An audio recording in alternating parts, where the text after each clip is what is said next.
வணக்கம், நான் Chef Deena. Welcome back to Chef Deena's Kitchen. நம்ம சேனலுக்கு சூப்பராக இந்த நெய் பிஸ்கெட் எப்படி பண்ணுறது பார்க்க போகிறோம். அதாவது கீ பிஸ்கெட்ஸ். இந்த கீ பிஸ்கெட்னா எல்லாருக்கும் ரொம்ப பிடிச்ச ஒரு ப்ரிப்பரேஷன்.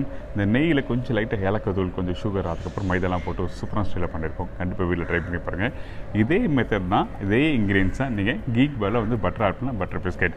ஸோ இப்போ வந்து நீங்கள் எப்படி பண்ணுறது, ஒரு ஈஸியான ஸ்டைலில் நம்ம வீட்டில் இருக்க தட்டை வச்சு அடுப்பை வச்சு எப்படி பண்ணுறது அப்படின்னு சொல்லி உங்கள் வீட்டில் உங்கள் குவாலிட்டி, அதாவது உங்களுக்கு தெரிஞ்ச இன்க்ரீடியன்ஸ் நல்ல பொருளாக பார்த்து நீங்களே உங்கள் வீட்டிலே பண்ணலாம். ஸோ இன்றைக்கி ஒரு சூப்பரான சொல்லி கொடுத்துருக்கேன். கண்டிப்பாக வீட்டில் ட்ரை பண்ணி பாருங்கள். அது மட்டும் இல்லாமல் இந்த நெய்யில் வந்து நம்ம நெய் லைட்டாக மெல்ட்டு நெய்யில் வந்து சுகர் ஆட் பண்ணி மிக்ஸ் பண்ணுவோம். அந்த சுகர் சம்டைம் வந்து உங்களுக்கு கேர்ல் ஆன மாதிரி இருக்கும், ஆனால் அது கேர்ல் இல்லை. அந்த சுகரும் நெய்யும் டுகெதர் மிக்ஸ் ஆகும்போது உங்களுக்கு அப்படி கேர்ல் ஆன மாதிரி இருக்கும், திரிஞ்ச மாதிரி இருக்கும். ஸோ அதனால் வந்து அது ஒன்றும் இல்லை, நல்லா பீட் பண்ணிங்கன்னா உங்களுக்கு வந்து அந்த சுகர் நல்லா மெல்ட் ஆகிடும். அதுக்கு பிறகு வந்து அடுத்த ப்ராசஸ் போக வேண்டியதான். இப்போ இந்த ப்ரிப்பரேஷன் தேவையான பொருட்கள் பார்ப்போம். கீ பிஸ்கட் தேவையான பொருட்கள்: மைதா 3 கப்பு, அதாவது 450 கிராம்; கீ 1 கப்பு, அதாவது 250 கிராம்; ஐசிங் சுகர் 1 கப்பு, அதாவது 125 கிராம்; ஏலக்காய் 2 பிஞ்சு; முந்திரி பருப்பு 10 நம்பர்; பாதாம் பருப்பு 5 நம்பர்; காஞ்ச திராட்சை 10லேருந்து 15 நம்பர். இதாங்க இந்த ப்ரிப்பரேஷன் தேவையான பொருட்கள். இப்போ சின்ன பவுலில் நெய் ஆட் பண்ணுறோம். இந்த சக்கரை பவுடரும் ஆட் பண்ணுறோம். இந்த சக்கரை பவுடர் நல்லா மிக்ஸ் பண்ணணும். இந்த நெய்யோட மிக்ஸ் ஆகாமல் இருந்தால் உங்களுக்கு வந்து அந்த கரெக்டாக அந்த சுகர் மிக்ஸ் ஆகும்போது அந்த ப்ரிப்பரேஷன் நல்லா வராது. அது மட்டும் இல்லாமல் இந்த கீயும் இந்த சுகரை நீங்கள் நல்லா பீட் பண்ணும்போது லைட்டாக கேர்ல் ஆன மாதிரி இருக்கும். அது எதனால் கேட்டிங்கன்னா, இந்த நெய் வந்து திரியாக இருக்குது பார்த்தீங்களா, அப்போ இந்த சக்கரை வந்து மிக்ஸ் ஆகாமல் இருந்தால் அப்படி இருக்கும்.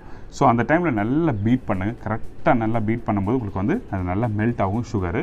அந்த டைமில் உங்களுக்கு அது நல்லா ஸ்மூத்தாக வந்துடும். பார்த்தீங்களா, இந்த மாதிரி கரெக்டாக வரும். ரொம்ப ரொம்ப இம்பார்ட்டன்ட், அந்த மெஷர்மெண்ட் ரொம்ப இம்பார்ட்டன்ட். நீங்கள் வீட்டில் பண்ணும்போது கேக்காக இருக்கட்டும் இல்லை பிஸ்கெட்டாக இருக்கட்டும், அதே டைமில் நல்லா அந்த யூஸ் பண்ணுற இன்க்ரீடியன்ஸ் வந்து நல்லா மிக்ஸ் பண்ணியிருக்கணும். வீட்டில் ஹேண்ட் பிளெண்டர் இருந்தால் ஒரு ஈஸியாக பண்ணலாம். எக்ஸாம்பிளுக்கு வந்து ஹேண்ட் பிளெண்டர் வச்சு நீங்கள் பண்ணும்போது ஒரு 2 நிமிஷத்தில் முடிய வேண்டிய வேலை, இதே வந்து விஸ்க் வச்சு பண்ணும்போது 10 நிமிஷம் ஆகும். ஸோ இப்போ வந்து ஏலக்காய் பவுடர் ஆட் பண்ணியிருக்கேன். இந்த ஏலக்காய் பவுடர் போட்ட பிறகு நல்லா மிக்ஸ் பண்ணுங்கள். இந்த ஏலக்காய் பவுடர் எதுக்காக கேட்டிங்கன்னா, அந்த ஃப்ளேவருக்காக. ஏன்னா நெய்யும் அதுக்கப்புறம் அந்த ஏலக்காவும் மிக்ஸ் பண்ணி சாப்பிடும்போது நல்லாயிருக்கும். இப்போ வந்து இந்த பிஸ்கெட்ஸ் வந்து மைதா பேஸ் பண்ணி தான் பண்ணுறோம். இதே வந்து நீங்கள் வந்து கோதுமை வச்சு பண்ணலாம், கண்டிப்பாக பண்ணலாம். இப்போ மைதா மாவு ஆட் பண்ணுறேன். இந்த மைதா மாவு கொஞ்சம் கொஞ்சமாக ஆட் பண்ணுறோம். எதுக்காக கேட்டிங்கன்னா, கொஞ்சம் மிக்ஸ் பண்ணுறது கொஞ்சம் கஷ்டமாக இருக்கும். அதனால் திருப்பியும் பாதி போட்டு திருப்பியும் நீங்கள் ஆட் பண்ணலாம். சின்ன குவான்டிட்டி பண்ணால் மொத்தமாக போட்டுடலாம். இதே கொஞ்சம் குவான்டிட்டி அதிகமாக இருக்குன்னா பாதியாக கொஞ்சம் மிக்ஸ் பண்ணி பண்ணால் நல்லாயிருக்கும். அதுக்கப்புறம் இன்னொரு சின்ன குறிப்பு: இந்த மைதா மாவு நீங்கள் குவான்டிட்டி அதிகமாக ஆகிடுச்சுன்னா உங்களுக்கு வந்து அந்த குக்கீஸ் நல்லா வராது. எப்போவுமே ஒரு குக்கீஸ், அதாவது பிஸ்கெட்ஸ் வந்து நீங்கள் சாப்பிடும்போது கிறிஸ்பியாக இருக்கணும். அந்த பிஸ்கெட்ஸ் நீங்கள் ப்ரிப்பரேஷன் முடித்த பிறகு நீங்கள் கையில் எடுத்தீங்கன்னா வெயிட்லெஸ்ஸாக இருக்கணும். இதே வந்து அந்த பிஸ்கெட்ஸ் கொஞ்சம் வெயிட்டாக இருந்தால் அப்போ மைதா அளவு வந்து தவறுன்னு அர்த்தம். அது மட்டும் இல்லாமல் நீங்கள் சாப்பிடும்போது உங்களுக்கு அந்த குக்கீஸ் வந்து 2லேருந்து 3 பிஸ்கெட்ஸ் மேலே சாப்பிட முடியாது. இப்போ பாருங்கள், அது ஒரு சாஃப்டான அந்த டோ ரெடி ஆகிடுச்சு. இப்போ கையில் எடுத்தினா அந்த பால்ஸ் மாதிரி சாஃப்டாக வரும். நீங்கள் இந்த மிக்சர் ரெடி பண்ணி முடித்த பிறகு ஒரு 10 நிமிஷம் ஒரு ரெஸ்ட் விடுங்க. அதுக்கப்புறம் வந்து இந்த மாதிரி பால்ஸ் பண்ணலாம். இப்போது சின்ன தட்டு எடுத்துக்கங்க.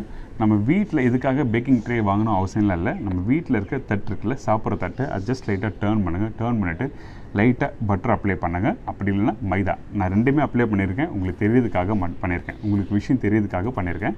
இப்போ மைதா எக்ஸஸ் ஆகிடுச்சுன்னா ஜஸ்ட் லைட்டாக டர்ன் பண்ணி தட்டினா அந்த எக்ஸஸாக இருக்க மைதா எல்லாமே வெளியே வந்துடும். இதுக்கப்புறம் இங்கே பார்த்தீங்களா, அந்த சாஃப்டாக இருக்க அந்த டோ வந்து நம்ம என்ன பண்ணோம், கையில் எடுத்து நல்லா மிக்ஸ் பண்ணுறோம்.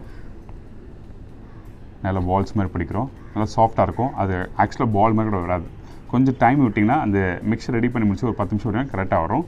இதுக்கு பிறகு நம்ம வந்து இந்த தட்டு ஃபுல்லாக எங்கெல்லாம் வைக்கணுமோ அங்கே வச்சிடலாம்.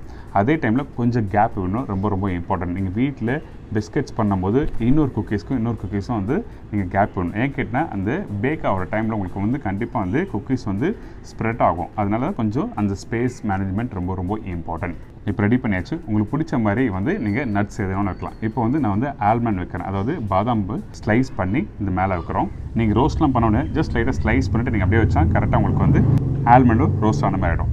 இப்போ வந்து நம்ம வீட்டில் இருக்க ஸ்டீமர் இருக்குல்ல, அதாவது நம்ம இட்லி ரெடி பண்ணுற ஸ்டீமர் எதாவது இல்லை குக்கர் இருந்தாலும் நீங்கள் வந்து என்ன பண்ணால் அது ஃபஸ்ட்டு ப்ரீ ஹீட் பண்ணுங்கள், நல்லா சூட் பண்ணுங்கள். அதுக்கப்புறம் வந்து சால்ட்டு போட்டு இன்னும் கொஞ்சம் லைட்டாக ரீட் பண்ணிவிட்டு அதுக்கப்புறம் வந்து இந்த ரெடி பண்ணி வச்சுருக்க இந்த பிஸ்கெட்ஸும் நம்ம வைக்கிறோம். கரெக்டாக இந்த பிஸ்கெட்ஸ் நீங்கள் வச்ச பிறகு வந்து நீங்கள் பாருங்கள், ஒரு 25 மினிட்ஸ்லேருந்து 30 மினிட்ஸ் ஆகும், டைம் எடுக்கும். ஸோ அதனால் லைட்டாக அந்த பிஸ்கெட்ஸ் கீழே பேஸ் இருக்குல்ல, கொஞ்சம் கோல்டன் ப்ரௌன் கலர் வர டைமில் வந்து நீங்கள் எடுத்துடலாம். நீங்கள் இதுக்காக ரொம்ப கஷ்டப்பட வேண்டியதுனா ரொம்ப ஒரு ஈஸியான ப்ரிப்ரேஷன். நம்ம வீட்டில் இருக்க பொருளை வச்சு ஒரு சுத்தமான பொருளை வச்சு நீங்கள் எப்படி வீட்டில் இந்த பிஸ்கட்ஸ் பண்ணுறது பார்க்க போகிறீங்க. அது மட்டும் இல்லை, வெளியே நிறைய லோக்கலில் பிஸ்கட்ஸ் பண்ணுவோம் மார்ஜின் வச்சு பண்ணுவாங்க. மார்ஜின்னா வந்து பட்டரோட குவாலிட்டி கம்மியாக இருந்து, ஸோ அந்த மார்ஜின் சாப்பிடாமல் இருக்கிறது நல்லது. ஸோ அந்த மார்ஜின் சாப்பிடும்போது நிறைய ப்ராப்ளம்ஸ்லாம் வரும். ஸோ அதனால் இன்றைக்கி உங்கள் வீட்டில் தரமான பொருள் வச்சு எப்படி ஒரு சூப்பரான நெய் பிஸ்கட்ஸ் எப்படி பண்ணி சொல்லி கொடுத்துருக்கேன். அதுக்கப்புறம் அந்த பிஸ்கட்ஸ் நீங்கள் வெளியே எடுத்த பிறகு வந்து கொஞ்சம் ஒரு 20 நிமிஷம் டைம் விடுங்க. அப்போ தான் உங்களுக்கு வந்து நல்லா கிறிஸ்பியாக வரும். அது மட்டும் இல்லாமல் உடனே தட்டிலேருந்து எடுக்க வேண்டாம். ஏன் கேட்டிங்கன்னா காரணம் இருக்குது, அந்த உடனே எடுத்தால் வராது. ஏன்னா அந்த பிஸ்கட்ஸ் நல்லா சாஃப்டாக இருக்கும். ஒரு 20 நிமிஷம் நீங்கள் வெளியே வச்சு ஆற வச்சு எடுத்தீங்கன்னா ஆட்டோமேட்டிக்காக வரும். அப்படி வரல ஒரு சின்ன ஒரு நைஃப் வச்சு லைட்டாக நீங்கள் ஸ்க்ரப் பண்ணினா வந்துடும். இப்போ அந்த பிஸ்கட்ஸ் எப்படி பண்ணுறது எல்லாருக்கும் ஈஸியாக செஞ்சுருக்கோம். கண்டிப்பாக வீட்டில் ட்ரை பண்ணி பாருங்கள். இப்போ வந்து வேறு ஸ்டஃபிங் வச்சு காமிக்கிறேன். இப்போ முந்திரி காஞ்சி திராட்சைலாம் வச்சு உங்களுக்கு பிடிச்ச மாதிரி பண்ணலாம். அதே டைமில் உள்ள ஸ்டஃபிங்கை வைக்கலாம். ஸ்டஃபிங் பண்ணி பேக் பண்ணி எடுத்திங்கன்னா உங்களுக்கு ரெடி. இதே வந்து மைக்ரோவனில் பண்ண 160 டிகிரி செல்சியஸ் 25 மினிட்ஸ் வச்சா போதும்.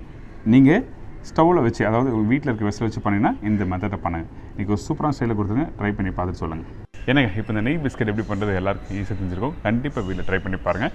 இதே மாதிரி நாளைக்கு இன்னொரு சூப்பரான டிஷ்ஷை சந்திக்கிறேன். தேங்க்யூ.